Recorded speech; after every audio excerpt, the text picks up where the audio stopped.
Radu, it's a pleasure to meet you and have this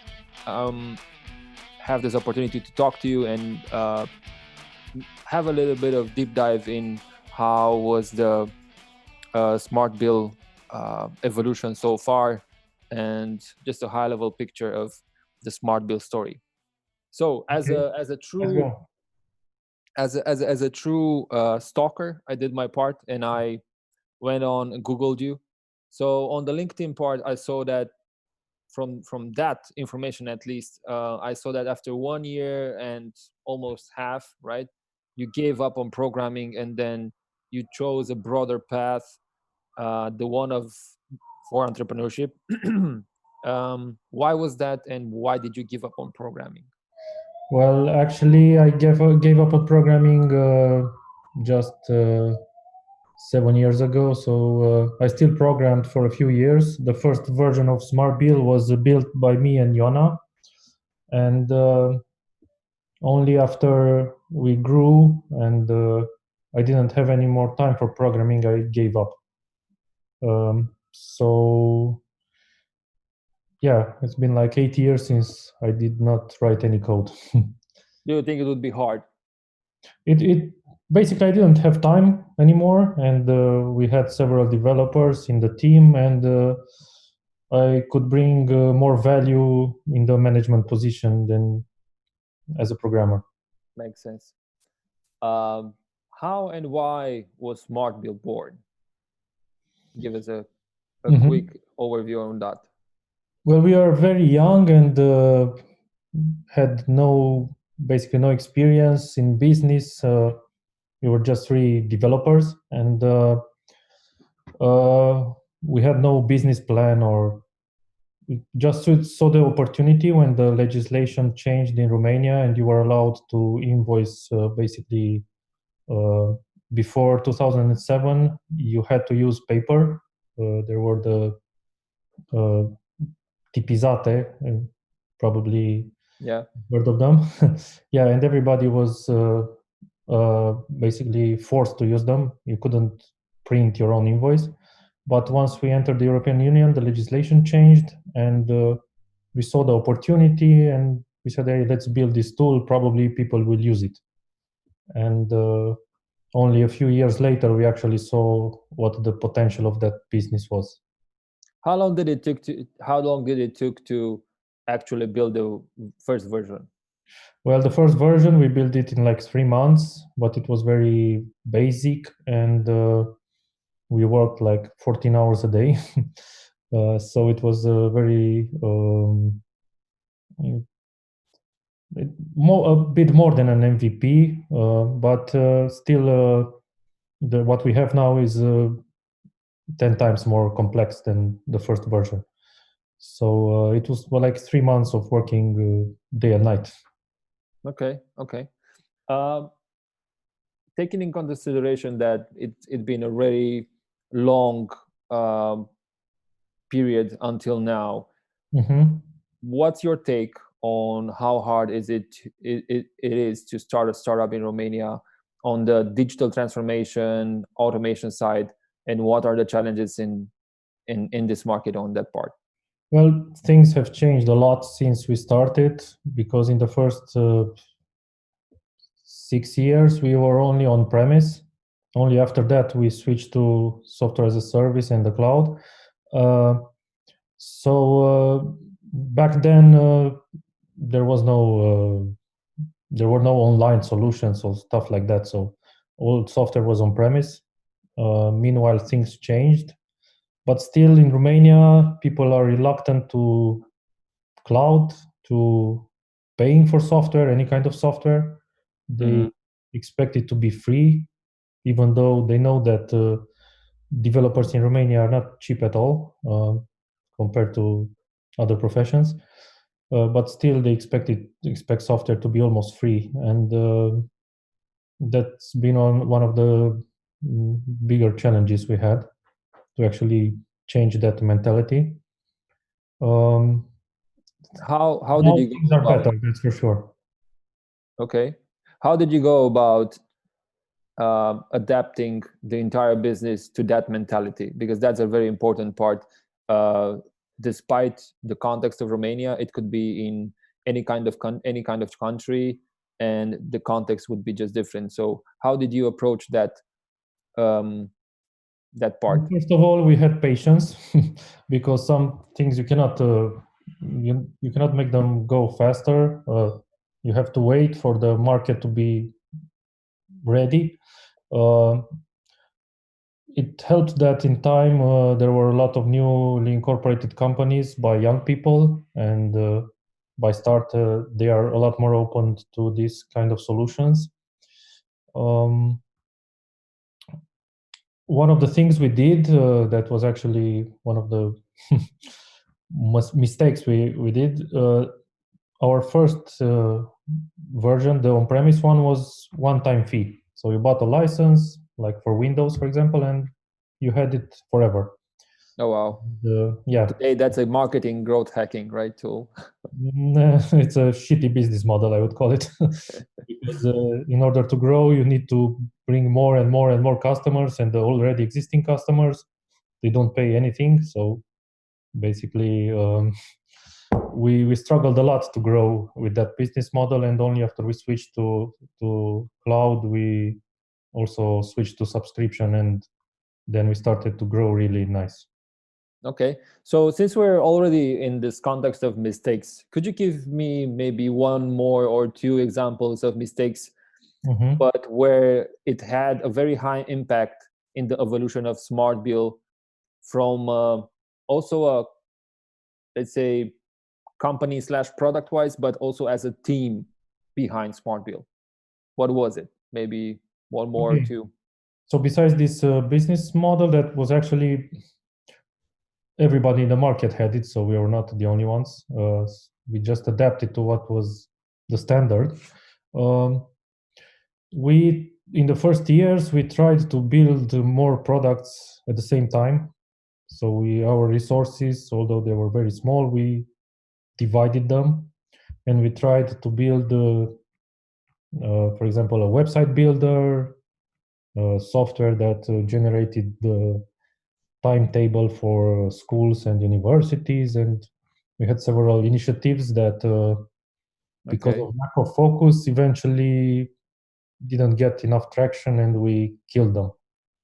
So I think that was one of the biggest mistakes. We did not focus on building just SmartBill. We tried to build anything that came in our mind. So it was like an opportunity, which okay, let's do this also. So it's just 2 months, and but actually everything you estimate takes longer, and your assumptions, if you don't validate them well, you you see that it's the reality is a lot different than what you expected. How what was the tipping point for that decision to be made, cutting down and killing all the startups? What was it? Lack of money, burning out? What was it? It was a combination. Yeah, it was also, we did our math and saw how much we invested in one of the products, which was the biggest failure. And at the same time, we saw that SmartBill keeps growing, even we neglect it. And we said, okay, let's just focus on this and cut the crap with the rest. And then since that day, we just focused on SmartBill. Okay. How did you decide on which, like, we are in Romania, and there's a lot of stuff that is bureaucratic and needs digital transformation, right? So in the early days, what was your thinking framework on deciding which modules to bring into SmartBill, and why? Well, in the beginning, we had our assumptions, and we talked with some accountants and some potential customers, and we decided to implement those core features, which were kind of obvious. But then requests from the customers started to bubble up, and many, if not most, of the modules we built were basically a result of many requests from customers. So with a few exceptions, let's say things that are more innovative maybe and people do not think about them. Most of the modules we built were on the many requests we got from the customers. So that's something that I find it very much as a trend in all my discussions and interviews. So that's a very, very common thing to happen, that through tickets from customers, you start building and getting more focus on the things that the customer wants and not what the entrepreneurs want. Yes, but this is also very balance. It is very challenging because, for example, now when we have tens of thousands of customers, we have like hundreds of requests, and I mean literally hundreds. And many customers expect that we implement them, but we cannot do them all, because even if we would have the resources, the product would become something like, I don't know, something very so complex that nobody could use it maybe. So it's a tough decision if we implement something or not. It depends a lot on how many of the users will get benefit from it. If it's something very particular to a segment of the market and not many benefit from it, then we decide that we do not implement it now. Yeah. What would be the top 3 things that the customers are asking? At the moment, I think it's a module for generating offers, ofertare. Yeah. Yeah. Most of the things are very small, so not big things. The big modules we implemented, and now we are working on some things that are more innovative, let's say. Okay.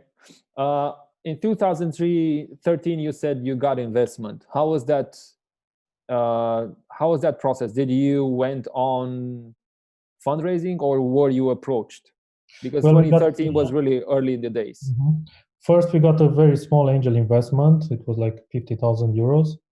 And the VC funding we got in 2016, which was 1 million euros. For both, we went and looked for. So it was quite we wasted a lot of time until we found the investors, because back then the market was very different. There were just a few VC funds and very picky. And we had a big disadvantage that we only targeted the Romanian market, and we were also on premise, so we were not very attractive, I would say. We researched, and it was not an easy process. Okay. One thing that caught my eye in doing my due diligence on you, Radu, and also on SmartBill, was that you have a very strong, unique selling proposition and marketing messaging in terms of what kind of client base you have, right? 65,000 customers. How did you reach those customers? How hard was it? What kind of strategies did you use? As a disclaimer, I would say that those customers include some of the still existing on-premise ones, so not all of them are on software as a service, but most of them. So we have a long history. So each year we grew like 50% in the last 5 or 6 years. So the numbers added up, and our churn rate is very low. Usually the customers we have are people that are above average, the average entrepreneur, and that's why their businesses apparently they last more.